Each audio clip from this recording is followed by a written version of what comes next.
ನಮಸ್ಕಾರ. ಜನರ ಕೂಗು ಡಿಜಿಟಲ್ ಸುದ್ದಿ ವಾಹಿನಿಗೆ ಸ್ವಾಗತ. ಇಂದಿನ ಪ್ರಮುಖ ಸುದ್ದಿಗಳೊಂದಿಗೆ ನಾನು ನಿಮ್ಮ ವಾಣಿ. ರಂಜಾನ್ ಹಬ್ಬವು ವಿವಿಧತೆಯಲ್ಲಿ ಏಕತೆಯನ್ನು ಕಾಣುವ ಹಿಂದೂ ಮುಸ್ಲಿಂ ಬಾಂಧವರ ಮಧ್ಯೆ ಸೌಹಾರ್ದತೆಯನ್ನು ಬೆಸೆಯುವ ಹಬ್ಬವಾಗಿದೆ ಎಂದು ಅಸ್ಕಿ ಫೌಂಡೇಶನ್ ಅಧ್ಯಕ್ಷರಾದ ಸಿ.ಬಿ. ಅಸ್ಕಿ ಹೇಳಿದರು. ಪ್ರತಿ ವರ್ಷ ನಾಲ್ಕು ಟೌನ್ ಮಾಡ್ತೀವಿ. ಈ ವರ್ಷದಿಂದ ನಿನ್ನೆ ಪತ್ರಿಕಾಗೋಷ್ಠಿಯಲ್ಲಿ ಹೇಳಿದಂಗ ಈ ಸಲದಿಂದ ಕಾಳಿಗೆ ಮತ್ತು ಕಾಸಿನಗುಡಿ 2 ಗ್ರಾಮಗಳನ್ನ ಹೆಚ್ಚಿಗೆ ಮಾಡ್ಕೊಂಡು ಇನ್ನೊಂದು 2 ಗ್ರಾಮ ಆಗ್ಬೋದು. ಒಟ್ಟು 8 ಮಾಡಬೇಕಂತ ಫೈನಲ್ ಅದ. ಇದು 4 + 2 6 ಇನ್ನು ಹಂಡ್ರಿಗಲ್ ಒಂದು ಪೌರ್ ಅಥವಾ ಹಿರೇಮೂಲ 2ರ ಒಂದು ಡಿಸ್ಕಸ್ ಮಾಡಿ ಒಟ್ಟು 8 ಗ್ರಾಮ ಈ ವರ್ಷಕ್ಕೆ 4 + 4 ಮಾಡಬೇಕಂತ ಸದ್ಯ ಇಟ್ಕೊಂಡು ಈಗಾಗಲೇ ಈ ಇಫ್ತಾರ್ ಕೊಡೋ ಬಗ್ಗೆ ಎರಡು ಮಾತಾಡಿ ಹೇಳ್ಬೇಕಪ್ಪ ಅಂತಂದ್ರೆ ಎಲ್ಲ ಸರ್ವಧರ್ಮ ಒಂದು ಕಡೆ ಕೂಡಿ ಅದನ್ನು ಒಂದು ಕಡೆ ಕೂಡಿ ಅವರ ಮನಸ್ಸನ್ನು ಬೆಸೆಯುವುದರಿಂದ ಒಂದು ಮೊಹಮ್ಮದ ಪ್ರವಾದಿ ಪೈಗಂಬರ್ ಒಂದು ಮಾತು ಹೇಳಿದರೆ ಜಗತ್ತಿಗೆ ಶಾಂತಿ ಮತ್ತು ಮಾನವೀಯತೆ ಸಂದೇಶ ನೀಡಿದ ಯಾರು ಅಂತ ಮೊಹಮ್ಮದರು ಹೇಳಿದ ಒಂದೇ ಒಂದು ಮಾತು ಹೇಳ್ಬಿಡ್ತೀನಿ. ಯಾರು ತನ್ನ ನೆರೆಯವರು ತಾನು ಮಾತ್ರ ಬಟ್ಟೆ ನಿಜವಾದ ವಿಷಯದ ಪರಸ್ಪರ ಪ್ರೀತಿಸುವುದು ಮತ್ತು ಕಷ್ಟದ ನೆರವಾಗುವುದೇ ಸಹಾಯ ಮಾಡುವುದೇ ಈ ಮೊಹಮ್ಮದ್ ಪೈಗಂಬರ ಒಂದು ಪ್ರಮುಖ ಸಾರವಾಗಿದೆ. ಇಂದಿನ ಇಫ್ತಾರ್ ಕೂಡ ಕೇವಲ ಆಹಾರ ಸೇವನೆಗೆ ಸೀಮಿತವಾಗದೆ ನಮ್ಮೆಲ್ಲರ ಮನಸ್ಸುಗಳನ್ನು ಬೆಸೆಯುವ ಸೌಹಾರ್ದತೆ ಒಂದು ವೇದಿಕೆಯಲ್ಲಿ ವಿವಿಧ ಏಕತೆಯನ್ನು ಕಾಣುವ ನಮ್ಮ ನಾಡಿನಲ್ಲಿಂದ ಕಾರ್ಯಕ್ರಮಗಳು ಪದೇ ಪದೇ ಆಗ್ತಾ ಇದ್ದ ಸಂತೋಷದ ವಿಷಯ. ಪಟ್ಟಣದ ಮೆಹಬೂಬ ನಗರದ ಮಕ್ಕಾ ಮಸೀದಿಯಲ್ಲಿ ಮುಸ್ಲಿಂ ಬಾಂಧವರು ಸೋಮವಾರ ನೀಡಿದ ಸನ್ಮಾನ ಸ್ವೀಕರಿಸಿ ಅವರು ಮಾತನಾಡಿದರು. ಅಸ್ಕಿ ಫೌಂಡೇಶನ್ ನಿರಂತರವಾಗಿ ಇಫ್ತಾರ ಕೂಟಗಳನ್ನು ಆಯೋಜಿಸಿಕೊಂಡು ಬರುತ್ತಿದ್ದು, ಈ ಬಾರಿ ಕ್ಷೇತ್ರದ 8 ಕಡೆಗಳಲ್ಲಿ ಇಫ್ತಾರ ಕೂಟಗಳನ್ನು ಹಮ್ಮಿಕೊಳ್ಳಲಾಗುತ್ತಿದೆ ಎಂದರು.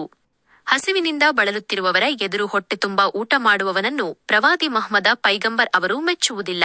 ಶಾಂತಿ ಮತ್ತು ಮಾನವೀಯತೆಯ ಸಂದೇಶವನ್ನು ನೀಡಿದ್ದಾರೆ. ಸೌಹಾರ್ದತೆ ಮತ್ತು ಸ್ನೇಹಪರತೆಯನ್ನು ನೆರೆಹೊರೆಯವರೊಡನೆ ಹೊಂದಿರಬೇಕೆಂದು ಖುರಾನ್ನಲ್ಲಿ ತಿಳಿಸಲಾಗಿದೆ ಎಂದು ಅವರು ಹೇಳಿದರು.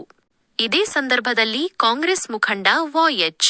ವಿಜಯಕರ್ ಮಾತನಾಡಿ, ಹಬ್ಬಗಳು ಬಾಂಧವ್ಯವನ್ನು ಬೆಸೆಯುತ್ತವೆ. ಅಸ್ಕಿ ಫೌಂಡೇಶನ್ ಕೈಗೊಳ್ಳುತ್ತಿರುವ ಈ ಕಾರ್ಯ ಶ್ಲಾಘನೀಯ ಎಂದರು.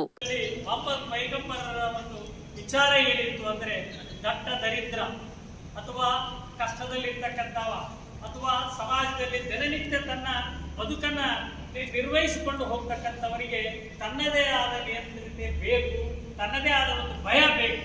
ಅದೇ ದೇವ ಭಯ.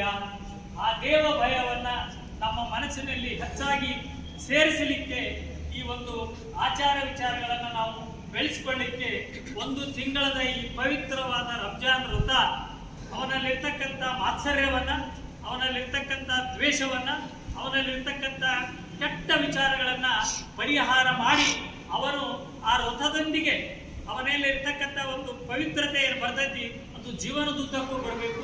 ಅದು ಇನ್ನೊಬ್ಬರಿಗೆ ಶಾಂತಿಯನ್ನು ತರಬೇಕು. ಅದು ಇನ್ನೊಬ್ಬರಿಗೆ ತನ್ನದೇ ಆದ ಒಂದು ಪ್ರೀತಿಯನ್ನು ತಂದು ಕೊಡಬೇಕು.